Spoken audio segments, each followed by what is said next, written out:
Hey guys, Jeremy here from mensagaming.net. Really excited to be bringing you another list spotlight video for Terracon 2016. The event's only a few days away now. Today we'll be doing a KDK, Khorne Daemonkin focus, using Jarrod Brehaut's Terracon list as a kind of case study. He's running Khorne Daemonkin primary. I actually was fortunate enough to play against Jarrod yesterday, so I can discuss his list and use that game also as a little bit of an example and discuss some things that came up.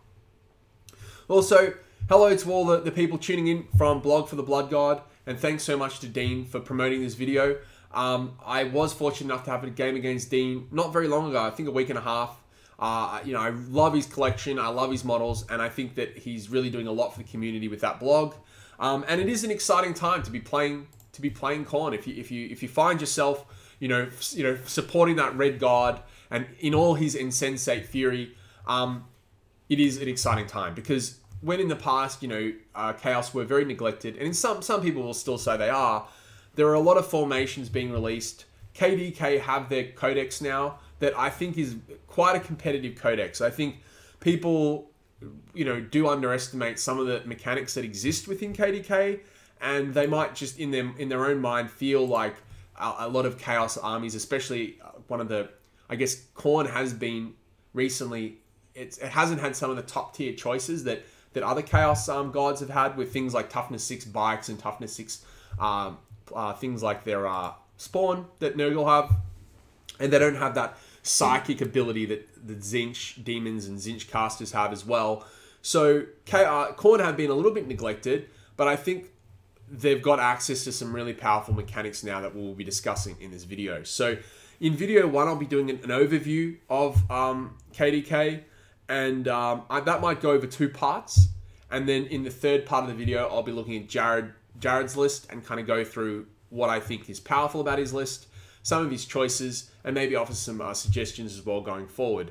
So let's start with what makes KDK unique and the pros of running a Khorne Daemonkin army. So firstly, you know, they've got access to Blood Tithe. I won't go through, I'll assume that a lot of people watching this video have some familiarity with KDK, so I won't go through every single rule, but I will mention Blood Tithe, and we will go through the table in a second. They do have access to Blood Tithe. They don't have instability on their demons. They instead get fearless, so you alleviate that big weakness of demons is when you obviously lose combat, roll a bad leadership check, and have 5 or 6, 7 models explode. That's pretty bad, and you know it isn't good to see your units just evaporate, and especially when you're, you know, in some situations paying quite a lot for some of those demon models.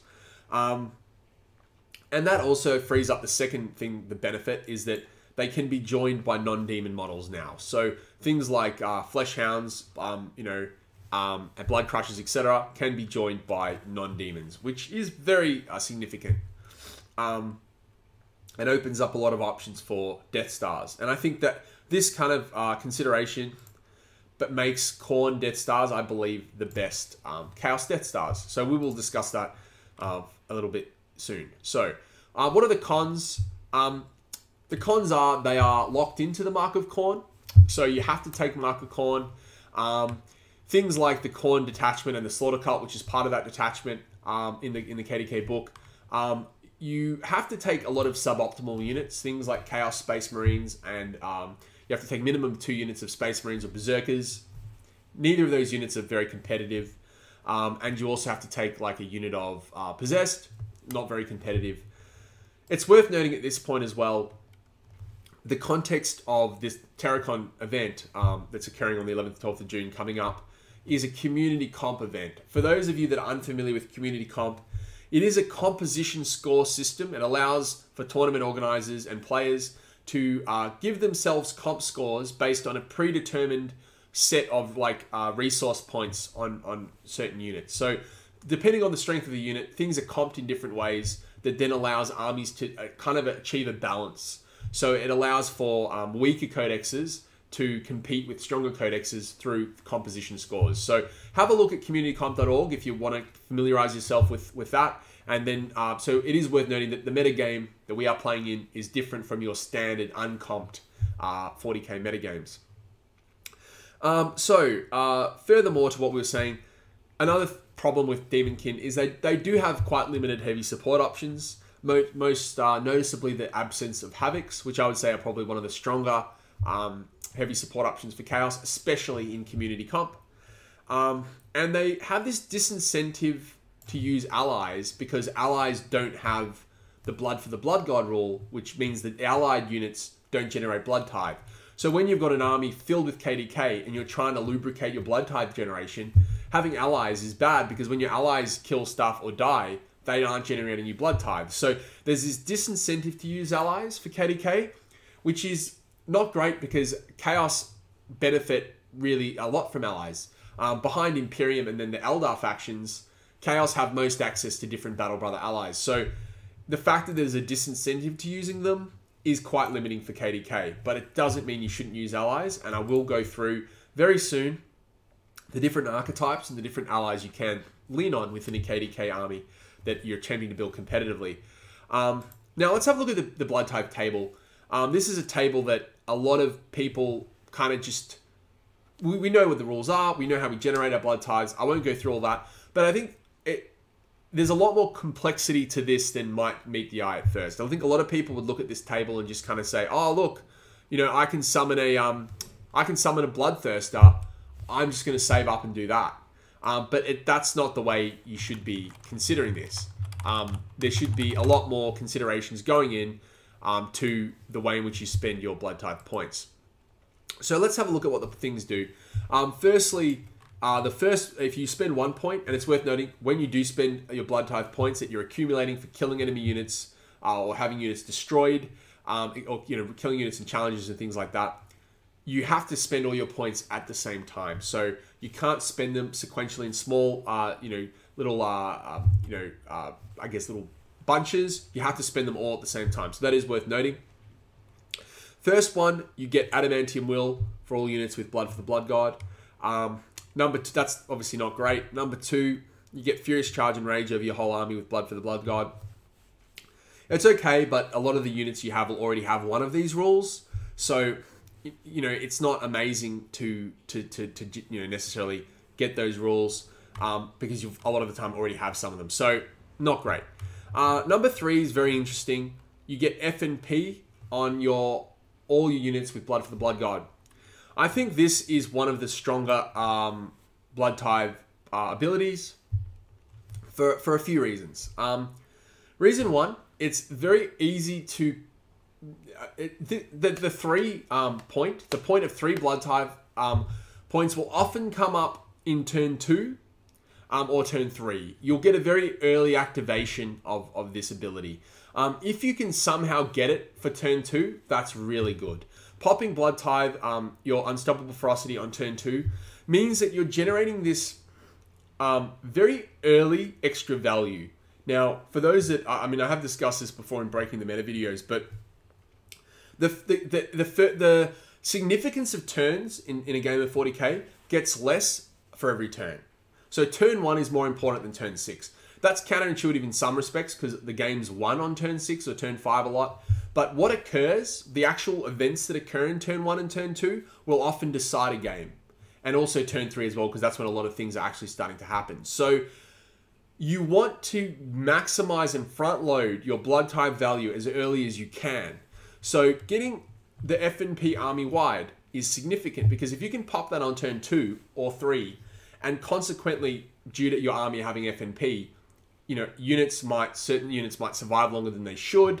A unit of bikes a couple of models might survive that would have died to enemy shooting. So your enemy has to put a different unit into that unit of bikes, which means that those flesh hounds didn't die. And because those flesh hounds didn't die in your next turn, they can assault and wipe out an enemy unit that would not have been assaulted. So there's this very, very snowball. It's a sense of snowballing exponential value you get from popping an early Blood Tithe. And Unstoppable Ferocity is a perfect one because it increases survivability over your army. And FNP, having a second defensive modifier, for people that have played against Necrons, you know how annoying it is to see your opponent fail armor saves and then, not die because of FNP. So I think if you can pop this ability on turn 2 or 3, it's very, very effective to do it. And this is a really important Blood Tithe ability. Number 4, you get +1 attacks for the units until the start of your next turn. That can be good. It can support. It can make units that don't have many attacks, like units of bikes and flesh hounds, can make them more effective. Number 5, you get to summon bloodletters or flesh hounds, 8 bloodletters or 5 flesh hounds. They can be good. Getting free value, for those of us that have played with the Malefic Tree, we know that free value is good. 6 Harbingers of the Blood and Brass. You can get Skull Cannon or Blood Crush, 3 Blood Crushes. We can see the power level of the summons increasing. Skull Cannon is interesting because you can summon it and shoot it, and it can have an immediate effect to reduce the penalties of charging for your friendly units. Then once we hit 7 and 8, 7, you have to take a leadership check on a character, and you can get if you fail, Chaos Spawn is summoned. If you pass, you get a Demon Prince, and similarly, number 8, you get a Bloodthirster. So they arrive via Deep Strike, which means they can't do anything that turn. Some people, different FAQs play different rules about whether they count as being in the air or on the ground when they're summoned. So I'm not going to speak too much about those interpretations. But when you do summon a Demon Prince or a Bloodthirster, they are going to have an effect on the game. But it is worth noting that a lot of players will save their Blood Tithe points kind of unconditionally for something like a Demon Prince or a Bloodthirster. And the problem with doing that is, as I said earlier, if you wait until turn 4 or 5 or later to summon something like a Bloodthirster, and then it doesn't do anything the turn it comes down, and then has to wait for the next turn before it can do anything, the value, things are happening too slowly. You're not getting value. By the time it's having an effect on the game, the game's already decided. So I personally think that unless you're generating these points really quickly, if you can get 7 or 8 Blood Tithe points really quickly, there are some ways to achieve that. There's a special weapon that can help generate Blood Tithe points in the KDK, special axe. You can also, if you do have the Khorne KDK detachment that features the Slaughter Cult, if you have that, you generate an extra Blood Tithe guaranteed. If you're generating Blood Tithe quickly, sure, I think saving for a big summon is the way to go. But I personally think the MVP one is your FNP. The FNP one's good because the defensive value, like a lot of people might think, oh, it's just making me more defensive. It's not helping me kill stuff. Being more defensive indirectly helps you kill stuff. If that unit of bikes has 2 bikes left that would have died, and those 2 bikes can assault, a unit of Guardians, in a lot of situations, depending on obviously how things like Overwatch go, your small unit of bikes can actually wipe out the unit of Guardians, because strength 3 Guardians are not going to do much against your bikes in assault. You might get a couple of kills and then wipe this unit out. So it's really significant. Saving your models, even small amounts of models, is really important. So I would say that going for this pop is something you definitely want to be trying to do on turn 2 or 3. And what makes it good is by the next turn, it's very possible you would have accumulated another 3 Blood Tithe, so you can go again. So once you're getting multiple benefits over turns 3 and 4, that a lot of players in those situations would just be saving Blood Tithe and not doing anything with them. Let's call that the end of video 1. So we've gone through that Blood Tithe analysis, looked at the pros and cons of KDK.